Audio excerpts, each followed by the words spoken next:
சூப்பராக இருக்கு. சூப்பராக இருக்குது ப்ரோ.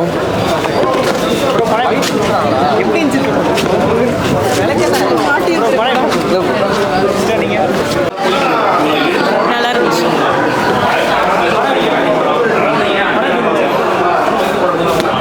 No comments. நல்லா தானே இருந்துச்சு ப்ரோ. நல்ல கான்செப்ட் தான். இல்லை ப்ரோ, தூங்கிட்டேன். ரைட்டு.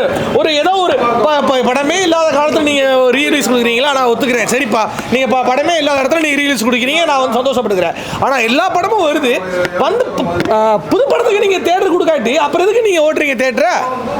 நான் இந்த தேட்டர் குறிப்பிட்டு நான் சொல்ல வரல, அந்த மாதிரி நிறைய தேட்டர் பண்ணுறாங்க. அது ஏன் நீங்கள் பண்ணுறீங்க? உண்மையாக மனசு கஷ்டமாக இருக்குது.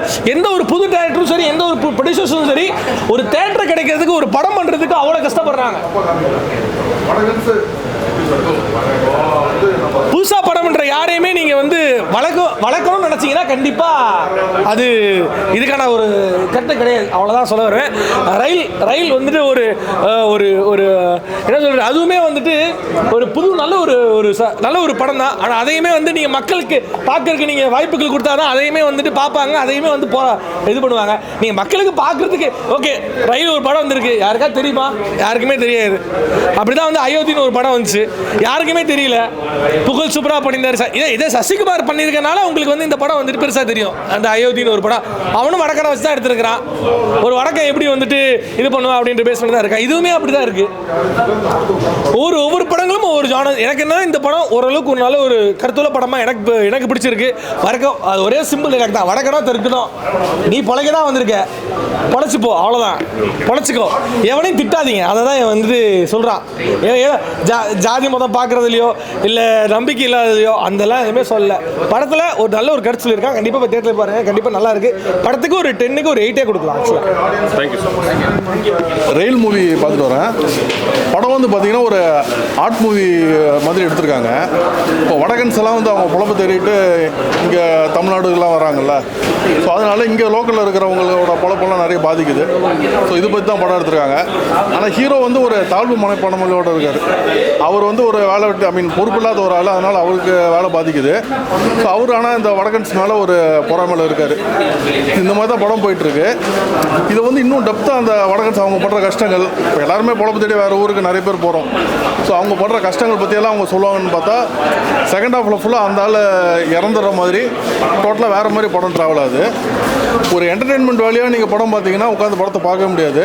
பட் ஒரு ஆர்ட் ஃபில்ம் ரசிகராக இருந்தீங்கன்னா கண்டிப்பாக படம் வந்து நல்லாயிருக்கு. ஆமாம். எதுக்காக?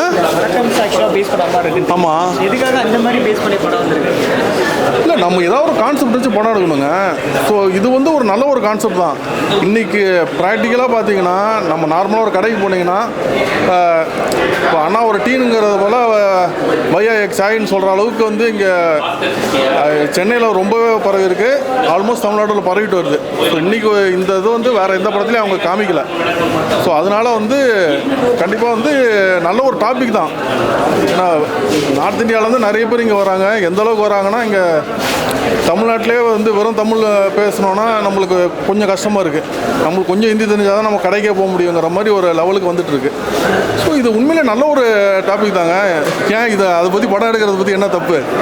படம் பார்த்தீங்கன்னா நிறைய தேட்டர் வந்து ரிலீஸ் ஆகுது. அப்படியே ரிலீஸ் ஆனாலும் ஒரு நாளைக்கு ஒரு ஷோ தான் கொடுத்துருக்காங்க. ஏன் அந்த மாதிரி பண்ணுறாங்க? இல்லை, இந்த படம் வந்து ஆடியன்ஸ் வந்து உட்காந்து பார்க்க முடியாதுங்க. இது வந்து என்டர்டெயின்மெண்ட்டாக எடுக்கல படம் வந்து ஒரு ஆர்ட் மூவி மாதிரி எடுத்திருக்காங்க. இப்போ என்னாலே வந்து உட்காந்து பார்க்குறதுக்கு அவ்வளோ கஷ்டமாக இருந்துச்சு. ஏன்னா அவ்வளோ ஸ்லோவாக இருந்துச்சு, அவ்வளோ லேக் இருந்து. ஒரு விஷயம் வந்து ரியல் லைஃப்பில் எவ்வளோ பொறுமையாக நடக்குமோ அவ்வளோ பொறுமையாக படத்தில் காமிச்சிருக்காங்க.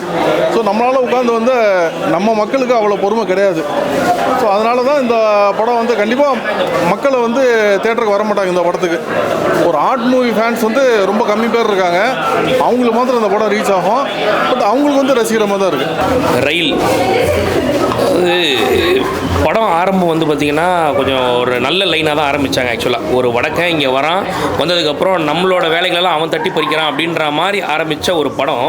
அதுக்கப்புறம் இது பர்சனலாக ஒரு ஃபேமிலிக்குள்ளே நடக்கிற மாதிரி ஒரு ஸ்டோரியாக கொண்டு போயிட்டாங்க. இவங்க தெரில டேரக்டர் வந்து எதை பேஸ் பண்ணி இந்த மாதிரி ஒரு கதை எடுத்தாருன்னு தெரில. அப்படியே கம்ப்ளீட்டாக வந்து பிஜேபிக்காக இந்த படத்தை எடுத்தாரா என்னன்னு தெரியல. ஃபுல்லாக வடக்கனுக்கு சப்போர்ட் பண்ணுற மாதிரி ஒரு படத்தை எடுத்து வச்சிருக்காங்க. நீங்கள் இந்த அயோத்தி படத்தோட இதை கம்பேர் பண்ணாதீங்க இதை செஞ்சு. அது வேறு, அது வந்து பர்சனலாக நம்ம ஒரு சீன் பார்க்கும்போது நம்ம கனெக்ட் ஆகும். நமக்கு ஐயோ இந்த குடும்பம் எப்படியாவது அங்கே போயிடாதா அப்படின்ற மாதிரி நம்ம யோசிப்போம். இதில் வந்து ஒரு சீன் கூட நமக்கு டச்சிங்காகவே இருக்காது. ஆக்சுவலாக ஏதாவது ஒரு சீனாவது நமக்கு பர்சனலாக கனெக்ட் ஆனால் தான் நம்ம வந்து சரி பாவம்பா அப்படின்னு தோணும். அது பாட்டு போயிட்டு இருக்கோம், நம்ம பாட்டு பார்த்துட்டு இருக்கோம் அப்படின்ற மாதிரி இருக்கும். ஃபர்ஸ்ட் ஹாஃப் வரைக்கும் கூட அப்படியே உருட்டி விரட்டி எடுத்துட்டாங்க படத்தை. செகண்ட் ஹாஃப்க்கு மேலே பார்த்தீங்கன்னா என்ன பண்ணுறதுன்னு தெரியல. இவங்க ஒரு காலவருக்கு வந்து ஒரு பேய் படம் மாதிரி காமிக்க ஆரம்பிச்சிட்டாங்க. அடுத்த காலவருக்கு வந்து பார்த்தா அவன் பாடியை வந்து ஊர் மக்களே சேர்ந்து எடுக்குது. ஊர் மக்கள் எடுக்கிற அளவுக்கு அவன் என்ன சாதனை பண்ணான்றது தெரியல. ஊர் மக்கள் எடுக்குது அப்படிங்கிறாங்க. அடுத்த காலவருக்கு ஒரு பைய காணும் அப்படின்னு தேடிட்டு இருக்கிறாங்க. கடைசியில் கிளைமேக்ஸ் காலவருக்கு சுபம் போட்டு முடிக்கிறேன்ட்டு என்னென்னவோ பண்ணிட்டு இருக்கேன், அஸ்தியை கரைக்கிறேன்ட்டு ரொம்ப மோசமாக எடுத்து வச்சிருக்காங்க. என்ன எந்த இந்த படத்தை இதுக்காகவாவது பார்க்கலாம் அப்படின்ற மாதிரி இல்லை. கிளைமேக்ஸில் ஒரு பாட்டு நல்லா இருக்கும், ஆனால் அந்த டைம்ல நம்ம பொறுமையை இழந்திருப்போம். நம்ம ஆக்சுவலாக டேய் முடிக்கடா படத்தை அப்படின்ற நிலைமையில் இருப்போம். நம்ம என்ன கான்செப்டில் எடுத்தாங்க இந்த படத்தைன்றது சுத்தமாக தெரியல. ஆனால் உண்மையிலே நல்லா எடுக்க வேண்டிய ஒரு படம் தான். ஒரு வடக்கன் இங்கே வரான், எப்படி வேணால் எடுத்துருக்கலாம். அவன் நம்ம வேலையை தட்டி பறிக்கிறான் அப்படின்ற மாதிரியும் எடுத்துருக்கலாம். இல்லை வரவன் வந்து பார்த்தா அவனும் வயிற்று பழப்புக்கு தான் வரான் அப்படின்ற மாதிரியும் எடுத்துருக்கலாம். அதெல்லாம் விட்டுட்டு ஒரு பர்சனலாக இவங்க அப்படியே அந்த அயோத்தி படத்தை அப்படியே காப்பி அடிக்கிற மாதிரி ஏதோ ஒரு கான்செப்ட்லேயே கொண்டு போனாங்க. ரொம்ப மோசம் ப்ரோ படம். படத்தில் சொல்ல வரது தான், வெளிநாட்டிலேருந்து பழப்பு வரான்ல அவனையே வேற ஒருத்தனா பார்க்குறேன், அவனே நம்ம ஆளு மறுப்பாரு அப்படின்ற மாதிரி தான் சொல்ல வராங்க. இதை இப்படி ஓரளவு சொல்லியிருந்தாலும் ஏந்து கிளம்பி போயிருப்போம் வீட்டுக்கு. நம்ம படமாக எடுக்கிறேன்ற பேரில் போட்டு தாக்கிட்டாங்க. நம்மள முடியல படம் பார்க்க. படத்தில் டைலாக் எல்லாமே மியூட்டட் சீன் தான். அப்புறம் டைலாக் எல்லாமே பீப் தான் ஃபுல்லாகவே சென்சாரில். முன்னாடி வடக்கன் அப்படின்னு வச்சுட்டு பார்த்தீங்கன்னா அதுக்கப்புறம் ரயில்னு மாற்றிட்டாங்க. நீங்கள் எப்படி வச்சாலும் அதுக்கும் படத்துக்கும் சம்மந்தமே இல்லாத மாதிரி தான் எடுத்து வச்சுருக்காங்க இவங்க படத்தை. ரொம்ப மோசமான ஒரு படம். ஆனால் படத்தோட ஒரு ஆரம்ப சீன் வந்து பார்த்தீங்கன்னா ஒரு பானிபூரி சீன் ஒன்று வரும். அது நல்லாயிருக்கும் படத்தில் பார்க்குறதுக்கு. ஒரு டீ கடையிலே பானிபூரி வைக்கிற அளவுக்கு இம்பார்ட்டன்ஸ் கொடுப்பாங்க. உடனே நல்லாயிருக்கும். சரி ஓகே, நல்ல ஒரு கான்செப்ட்டில் போகுது. அதே மாதிரி இன்டர்வல் பிளாக்ல ஒரு ட்விஸ்ட் மாதிரி முடிப்பாங்க, போலீஸ் உள்ள வரும். ஆனால் அதுக்கும் படத்துக்கும் சம்மந்தமே இல்லை. இப்போ நான் சொன்ன இந்த 2 சீனுக்கும் படத்துக்கும் சம்மந்தமே இல்லாத மாதிரி படத்தை எடுத்து வச்சிருப்பாங்க. அதுதான் ஒரு பெரிய மைனஸ். படம் உட்காந்து பார்க்க முடியல, ரொம்ப மோசம்.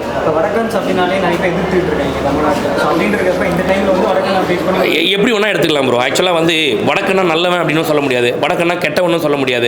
நம்ம கிட்ட எப்படி ஒருத்தர் பழகிறானோ அதை வச்சு தான் நம்ம வடக்கன் நல்லவனா கெட்டவனு சொல்ல முடியும். ஆனால் இந்த படத்தில் பார்த்து ஃபுல்லாக அப்படியே சொம்படிச்ச மாதிரி அடிச்சு வச்சிருக்காங்க. வடக்கன்னா ரொம்ப நல்லவன், அவங்க வரான் வேலை பார்க்குறான், நீ அவங்க கூட சேர்ந்து ஒத்துமையாயிரு அப்படின்ற மாதிரி காமிக்கிறாங்க. சரி ஏதோ ஒன்று காமிச்சிட்டு போ, கொஞ்சம் சுவாரஸ்யமாக காட்டணும்ல. இப்போ நீங்கள் யூடியூப்லலாம் பார்த்தீங்கன்னா எவ்வளோ வந்து வடக்கன்ஸை பற்றி எவ்வளோ வீடியோஸ்லாம் வந்துட்டு இருக்கு. ஏதாவது காமெடி கண்டென்ட் போடுறத கூட உட்காந்து ரசிச்சு நம்ம சிரிச்சுட்டு போயிருப்போம் நம்ம. சரியா, நீ வந்து வடக்கன் பாவம் அப்படின்னு எடுத்து நீ படம் பார்க்குற நாங்கள் பாவம்னு நினச்சியா சொல்லு பார்க்கலாம். உட்காந்து 2 மணி நேரத்துக்கு கதற விட்டு அனுப்புறிய. ஏதாவது ஒரு அதாவது ஒரு படத்தில் ஒரு 4-5 கேரக்டர் இருக்குன்னா அந்த கேரக்டருக்கு ஒரு ரோல் கொடுத்துருப்பாங்கல்ல, அந்த ரோலே ப்ராப்பராக இல்லை. நீ எப்போ வேணால் உள்ளே வரலாம், எப்போ வேணால் ஃப்ரேம் விட்டு வெளில போகலான்ற மாதிரி எடுத்து வச்சிருக்காங்க. ஆக்சுவலாக சாரி ப்ரோ, எப்போ வேணால் வெளில போகலாம் அப்படின்ற மாதிரி எடுத்து வச்சிருக்காங்க. ஒரு பாட்டி கதாபாத்திரம் வரும், அந்த பாட்டிலாம் பார்த்தீங்கன்னா வீட்டில் டெட் பாடி கிடக்கும், ராத்திரிலேருந்து டெட் பாடி கிடக்கும். மறுநாள் காலையில் அது பாட்டுன்னு திறந்து வரும், அழுதுட்டு திருப்பி அது பாட்டுன்னு உள்ளே போகும்.